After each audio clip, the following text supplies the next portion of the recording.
Nikhil sir, sir GS foundation का जो नया बैच लॉन्च हो रहा है, नया कोर्स लॉन्च हो रहा है, हाँ जी सर, हाँ जी सर, उसके लिए एक वीडियो बनाना है सर, प्रमोशनल। सर कुछ मतलब फीचर्स वगैरह स्टूडेंट्स को बता। वो तो हम हर साल करते हैं, बट प्रमोशन से क्या होता है? I know the world has changed, without promotion things don't sell. जो बोलते हैं उसका सोना बिकता है, नहीं बोलता है उसका नहीं, क्या मैंने उल्टा बोल दिया? जो दिखता है वो जो बोलता है उसकी मिट्टी बिक जाती है, जो नहीं बोलता उसका सोना भी नहीं बिकता। ऐसे कुछ कहावत थी पुरानी, but I don't believe in those things to be very honest. Have you heard of कस्तूरी मृग? No sir.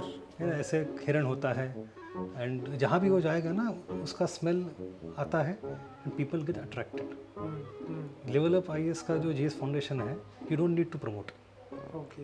We have done excellently well so far, and students अपने आप आते हैं, वर्ड ऑफ माउथ से आते हैं। If you are very poor at something that is marketing, if you are very good at something that is rigorous teaching, and that is good enough, तो let us not do promotion. Okay sir, thank you. अच्छा, thank you sir.